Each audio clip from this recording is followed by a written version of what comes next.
Yeah, just fine.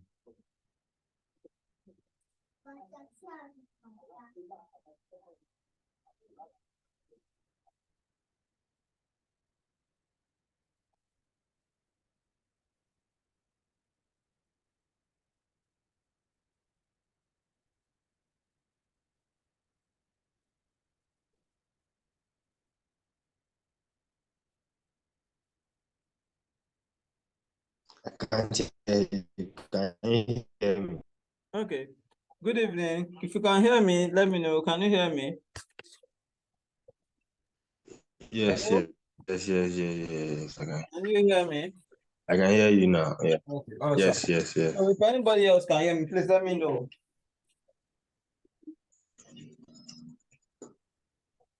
Yeah, anybody else who can hear me. This tonight's class will be really short because we are going to deliver great value and it's going to be strictly about what you can do right with your WhatsApp to get more sales. Yep. So you are here, you want to give me, a few things to let me know you are here, please do. Right? Just say something in the chat. Let's go. Say something in the chat. Say I'm here. Let me just see one or two of that. We kick start.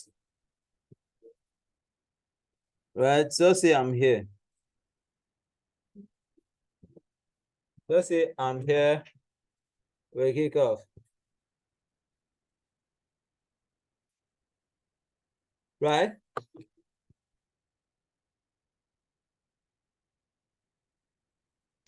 I'm here. I'm here. Okay, awesome. So let's get started. We are waiting for anybody. Okay, so we're going to talk about WhatsApp marketing. Now, we've talked about Facebook ads, we've talked about Instagram ads, we've talked about LinkedIn ads, we've talked about mindset, we talk about marketing, market research, and all that. Now, when you run your Instagram ads or your LinkedIn ads or your Facebook ads, you can run your Facebook ads and just collect leads on Facebook, like I showed you yesterday. You can run your LinkedIn ads and send it to CARD, your CARD website. That's CARRD.io or your Canva website. Those are web pages, right? You can go to Canva, be the web page. And are we together? Okay, so on the Canva web page, right, you can put a link to your WhatsApp. So person sends you a message to your WhatsApp. So whether it's a Facebook, well, that can work for what's it called? It can work for a LinkedIn ad, it can work for a Facebook ad, it can also work for an Instagram ad. But if you don't have a web page, obviously you won't be able to run a LinkedIn ad. If you don't have a website or a web page, you won't be able to run a LinkedIn ad. So that leaves us with Facebook ad, Instagram ads. Instagram ads, you can let people chat you in your, messenger, right? Your Instagram in DM. You can let people chat in your Instagram DM, or you let people, send you just let people what's it called for Facebook adverts. You let people just submit their names and email addresses and phone numbers. So once you do those things, then the next thing you can do is basically follow them up, because once they chat you up in your DM for Instagram adverts, you can let them supply you can ask them to supply your WhatsApp number, or rather give them a link to chat you up on WhatsApp. Your WhatsApp chat link, just get a link to chat you up. Tell them you are taking a conversation further and closer, so that you can also give them a free bonus you promised them, or you can also give them a free valuable bonus that will help them. So they give them a link to chat with you on WhatsApp. Once they do that, the WhatsApp marketing starts. If it is Facebook ads you are doing, basically use the leads ads. And when you use the leads ads, you just pick those people's WhatsApp numbers, store it, and then chat them up, right? So, and if you are doing LinkedIn ads and you do a web page, or a web page with Scart.io, or a web page with Canva, what you do basically is just put your LinkedIn, your WhatsApp link on that web page. And once they click, they chat you up, right? So once they chat you up, they've come into your inbox. The first thing you do is to give them value first for free. So what are the values you give them? Maybe a 3 pages book or 5 pages book, something very short that they can quickly consume on fast, and something of high value. So the book could be something on a book on 21 ways to avoid real estate scams in Lagos, or 21 ways to avoid real estate scams in Abuja, or 21 ways to avoid real estate scams in Ibadan, right? So give them value first. That's the kind of value you give them first. But basically that I tell them that to send them this book, you would like them to save your number so you can send them the book, and then you can send them a link to the book on your Google Drive, right? So that means that you are basically telling them that you should save your number before you send them a link. Because obviously, if you are sending links to people indiscriminately, WhatsApp may ban you. So let them save your number. You also save their number, then you send them the link to your book, right? So that means you are giving them a reason to save your number. You're not just saying them, save my number. You are giving them a reason to save your number. You're basically telling them that, save my number so I can send you this link, so that WhatsApp will not ban me for sending the link to an unsaved number. So they save your number, you save their number, and that. So once you've saved their number and they have saved your number, that means they'll be seeing your WhatsApp status. And that makes a lot of sense. So your WhatsApp status, what are you going to do? Because WhatsApp status is how you now follow up, so that you won't be in their inbox every time. Because if you're in their inbox every time, it will look as though you are a pest. And once people see somebody that is desperate, that looks like a pest, they will not buy from him or her, right? So ensure you use education, you do some things on your status. Now, what are the things you do on your status? Use the educational posts, right? Educate them about what R of O means, for instance. Educate them on why receipts is not a title. Educate them on why they should not, buy a property that doesn't have a title, and things like that. Educate them on those things, right? It's very important. When you educate people on your status like that, they positions you as an expert. They begin to see you as the go-to guy, right? Educating people and enlightening people is not a waste of time. As a matter of fact, it makes you, it means that you are doing some sort of emotional banking. And when they have a need, the person they come to is you. When you want to make a sale, the persons that are easier to sell to are the people you've already educated on the kind of things they really want to do. So that makes them see you as a professional and somebody who knows what he's doing. Another thing you can post on your status is stories. You can talk about stories of somebody who bought the property for 2M and the property increased for 515M. You can even post a video of that if you see it. You can post a video of somebody who kept sending money to his sister and his sister scammed him. So you can even talk about those stories too as well. If you have videos, better. If you don't have video, you can talk about the stories, right? Just post them on your status. But the video, if you have a video of such a situation, even better, right? So post stories on your status. Another thing you should post on your status, another thing you should do on your status is positioning.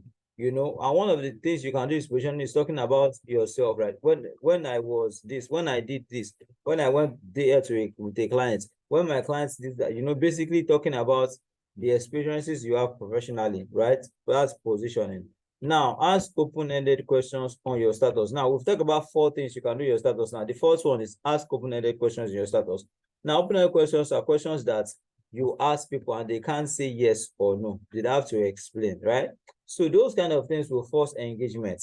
And if somebody is engaging with you, that person is already beginning to like you, right? Beginning to like you. I remember, like I said, like, know, and trust. Somebody is beginning to like you, and after a while, it will trust you, because if somebody trusts you, that person knows you enough, right?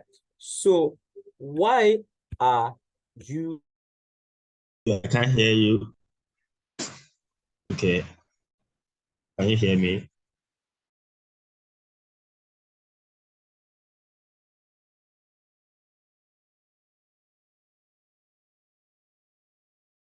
Can you hear me now? Can you hear me now? Okay. Awesome. So how did you find out that real estate is a cash cow? Things like that. Basically, just you see that those kind of questions are basically begging interactions, right? Why do you want to buy a land in Ibejuleki? What exactly is your purpose for buying that 750M in Ekpe, 750M in land in Ekpe, which has no title? Things like that, right? Now, these kind of things will forge relationships, and they will make people ask questions or answer questions. So use lifestyle posts too. You know, you are in church, post it. You are at a party, post it. You are on a vacation, post it. You are going out, you know, with your friends, post it. It just means that they see you as a normal human being, right? But obviously, you won't be posting pictures where you are drinking and stuff like that, right? While you are doing lifestyle posts, ensure that you're not doing any post that indicts you as irresponsible, right? So lifestyle post is important. You can also post things that are funny, but when they are funny, you also have to limit it, you know, right? You can't post things that are funny that because you just feel like, right? You can't begin to post new things, okay, that are funny and all those things. So, but make sure you do those ones. Now, I'm talking about 4 things you can do yourself. I'm on the fifth one. Fifth one says lifestyle posts, funny posts, or reality non-sensitive posts. You know, I've already talked about reality non-sensitive posts, right? Or pictures to entertain. So basically, this part is just you entertaining. And by the time you have done, you are doing education, you are doing stories, you are doing positioning, you are doing open-ended questions, and you are entertaining your status, you are already in the field of infotainment, right? And that's perfect for marketing, for follow-up and all that. Then pictures on your status, just use pictures as entertaining. It could be pictures of a baby. It could be pictures of the baby of you know, blowing fan on his dad or something. Anything that's funny, but exactly, and that's entertaining, but stay within the limits of modesty. Now, if you have client testimonials, post it. If you have gracious clients testimonials, post it. If you have allocation pictures, post it. If you have allocation videos, post it on your status, right? Post it on your status, right? So we've talked about 6 things you can post on your status. Now, the 7th thing you can post on your status is use videos of your own teachings or your own work on your status. So you are at an inspection, post it on your status. You are talking to a client, post it as you are talking to the client, right? The client is making inquiries and you're on the phone conversation. You can do recordings, you can do video recording of your own conversation with the client, and then you post it. So just make sure you remove where you talk about the client's name. You are collecting allocation for a documents for a client, post it. Those are videos of your own work, right? Those are videos of your own work. So those are 7 things you can post on your status: educational posts, stories on your status, positioning on your status. We've already talked about that. Open-ended questions on your status, lifestyle posts, funny posts, reality non-sensitive videos, and then pictures to entertain. You can put those in your status, and testimonials, very important. You can put them in status, and your videos of you working, right? Of your own work, of your own stuff for your clients, post it. And lastly, which is not part of the 7, sell on your status.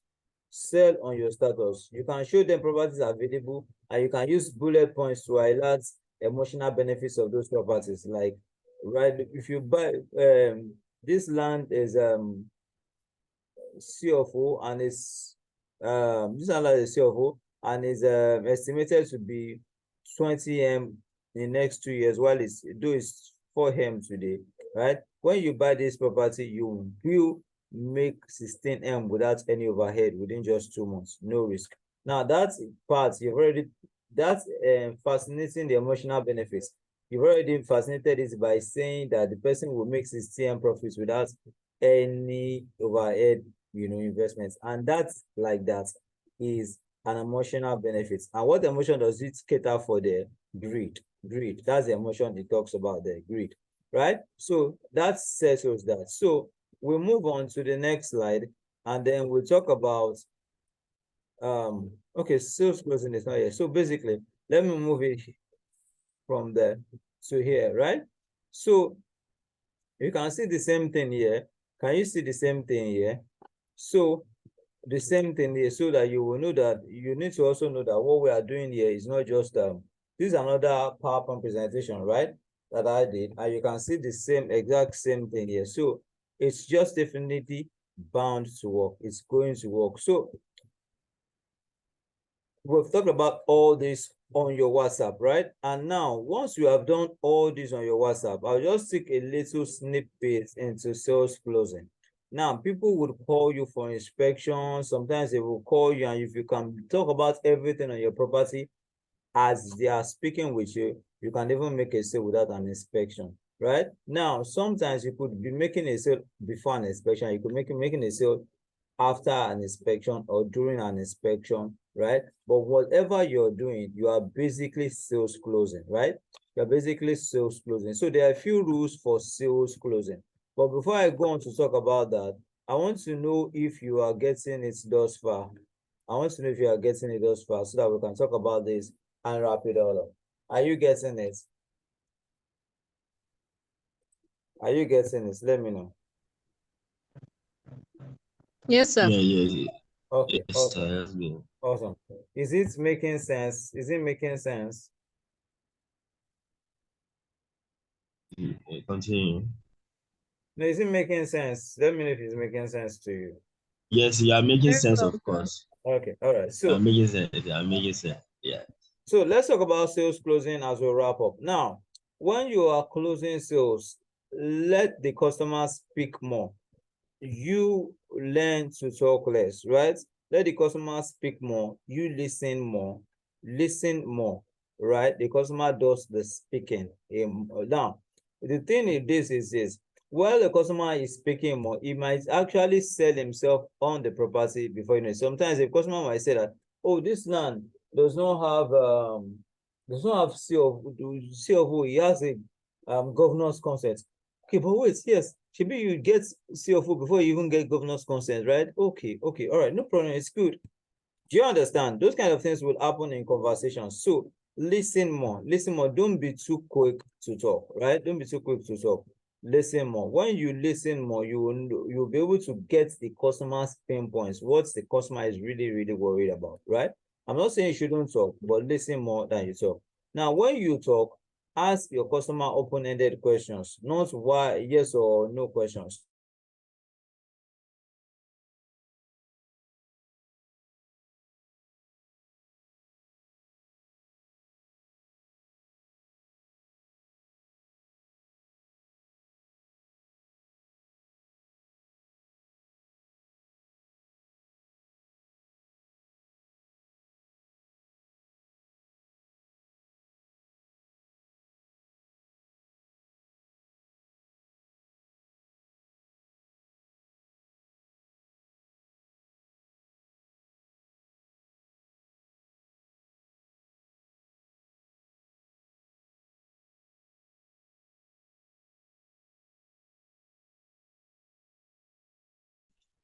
Can't hear you.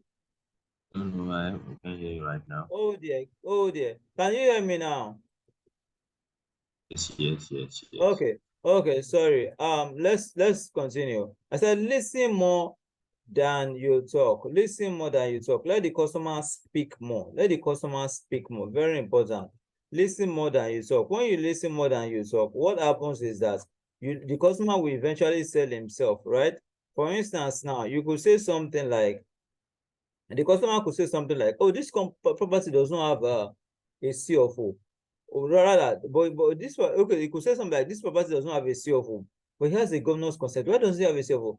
Okay. I think you people get CFO before you can now get governor's consent, right? Okay, yeah, so that's CFO. It's a good one. It's a good one. So he's actually being able to sell himself. He's the one who is asking the questions, the one who is answering. Not as though you are ignoring the clients or you don't want to talk, but ensure that you are only talking when he's done talking and when you feel he wants you to answer your questions, not to the point where he's talking, you are talking, or he wants to say something, say, hold on, sir, let me say this, or something like that. Be able to ensure and control yourself to the extent that you let him speak more and you talk less. Because when he speaks more, eventually he will tell you his pain points, he will tell you his objections, he'll tell you people buy stuff for inner desires. For instance, now if you show somebody an MLM product that helps them make more money, and that problem also solves that product also solves health problems, the deep reason they will buy it is because they don't want to mourn, right? They don't want to cry over a relative. They want the person to be healed, right?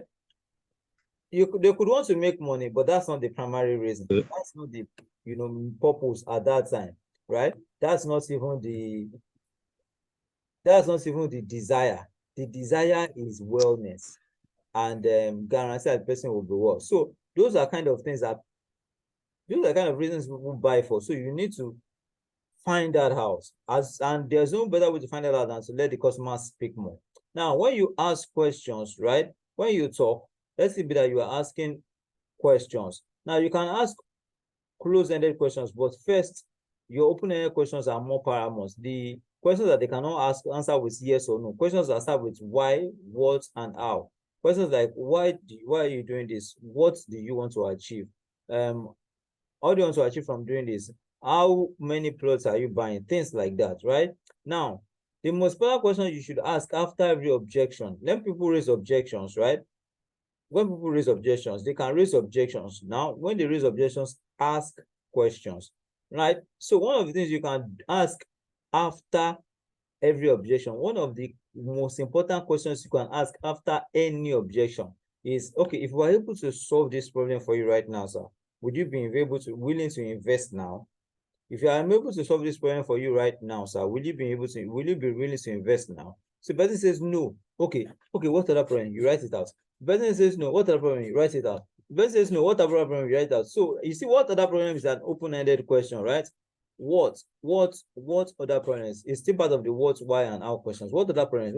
So you keep asking until the person writes everything down. Until the person says everything is that, and you write everything down. That's when you can now answer all those questions. And once you cannot answer, you say, on this one, I'll get back to you today. On this one, I'll get back to you by 5 o'clock. On this one, I'll get back to you tomorrow. Then ensure that when you say I'll get back to you, you are getting back, right? So ensure that for after there is an objection, after every objection, the next question you should ask is, if we're able to solve this problem right now, would you be willing to invest now? Now, listen for pain points. People have pain points. Listen for what matters most to the prospects. And then when you are listening, let me explain this part very well. When you are listening to the prospects, you are listening for the prospects' pain points, and you are listening for what matters the most to the prospects. Those two things. So you could be saying the pain points, or you could just be saying what matters the most to him.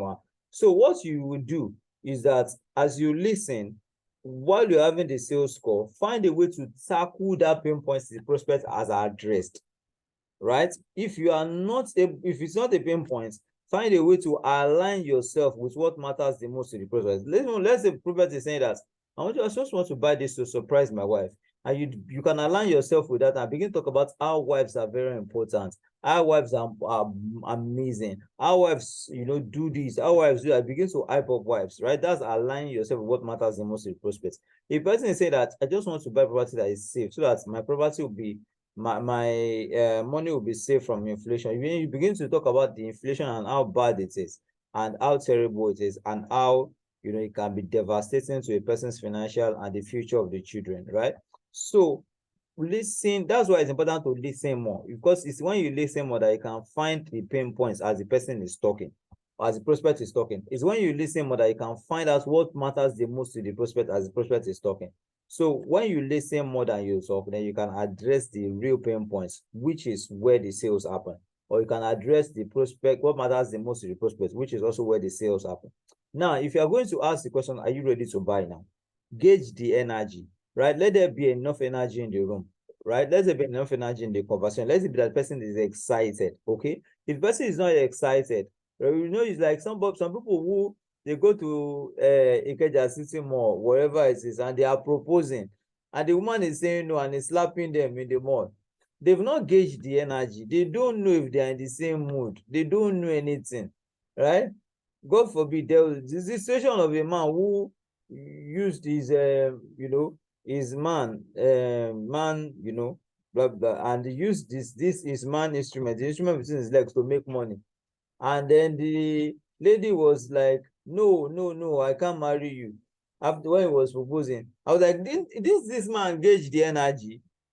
You use this thing to make money, and you are now asking the woman to marry you. The obvious answer is no, because even if you use it for the woman, so that the woman will have money, the woman is not interested to go and stay with you for life for that reason. So you gauge the energy. If you realize that there is something that's a stopping block in the mind of the prospects, right? Just like there's a stumbling block in the mind of the girl, that's why she's saying no.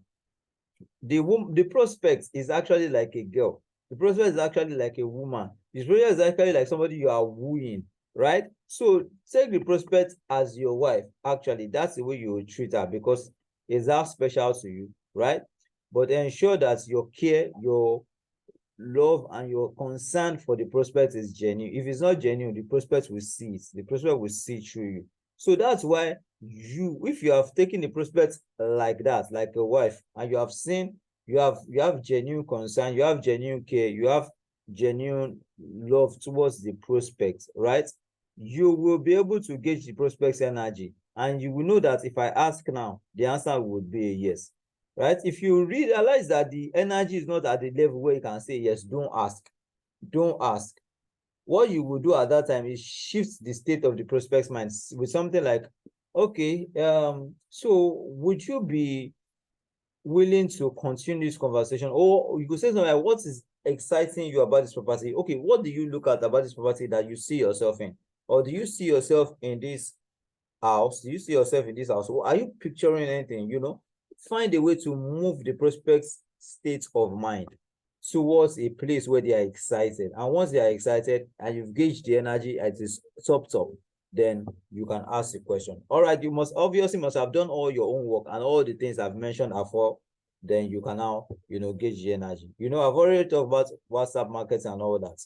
This person has come through your WhatsApp, or this person is just wanting to buy, whether through your WhatsApp or not, right? But ensure you gauge the energy before you ask, right?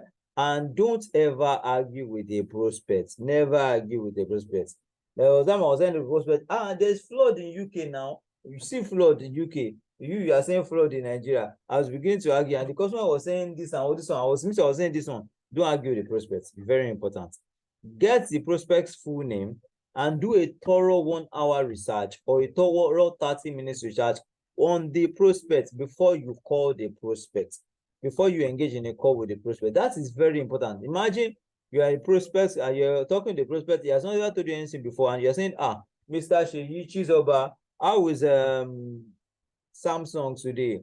How are you enjoying your position as the MD? And I hope this 7 years you've been the MD, how is it going, sir? I really wish you the best. I want it's the person who will break the ice very, very fast, and it makes the person feel like, wow, this person has really, really, really done his work. He knows me. If the person knows me so much, even after just meeting this person for like a day, then this person already knows his property, he knows his real estate, he knows his business, he knows his onions. I can trust him. I can trust him. And the moment he says I can trust him, the buy is faster. So he really, at that point, the prospect will likes you. At that point, the prospect likes you. At that point, you have been able to, do all those things. Prospect likes you. And once the prospect likes you, right, it begins to, because of the things you just said about him, begins to trust him, begins to feel like this guy, he must have value. This person must be a person of value. Then this property must be valuable. And then this person must know what he's doing. I think I can buy from this property. Then if you say it will be much faster. So the person will, much likely want to buy from you faster. All right. So these are the few things I had to, share with us tonight on WhatsApp marketing and sales closing. Now, do we have any questions before we wrap it all up? Any questions? Question or questions? We are good. So this is the end of the 5 days training. Would probably want to do another 7 days with you guys, because there's a lot more on sales closing. There's a whole lot on email marketing that time didn't allow us to touch. There's a whole lot on Google Ads. There's a whole lot on YouTube Ads. There's a whole lot on pre-selling, and there's a whole lot on 2 types of Google Ads. There's a whole lot on building web pages and all that. So probably do that for 7 days. But let me know. You can have a conversation in the group. If you guys feel we should do it, let the guys know, then we'll do it, right? We'll do it this month. Awesome. So any questions? Any question or questions? Question or questions? Sir? Oh, I'm okay. It's okay. Okay. Any other person with a question?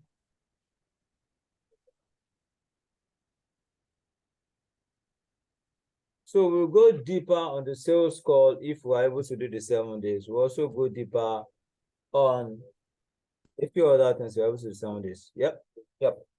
So we will. All right. So To since 7 days? yeah, Or what do you say? yeah, we've just finished the 5 days training. I'm proposing another 7 Yeah. days training. If it's something you guys want, let the company know. We'll do it later this month, right? Okay. Probably do it next week or something, but just let the company know. I'll also propose it to one of the admins and you know, Okay. let the company know. Okay, awesome. So we'll call it a night, right? This is the end of the 5 days training. If you got value, let me know. If you got value, let me know. The only way you let me know is to drop a testimonial for me. So I'll drop the link for the testimonial, or you could do a video testimonial and then send it to one of the admins. If you do a video testimonial and send it to one of the admins, you get a gift from me. If you do right, so that'll be fine. All right, so yeah, I'll also discuss with the admins about the testimonial and about the 7 days tutorial. So it should be sometime next week if they want it. Awesome. So yeah, enjoy your evening. Bye. And you too, bye.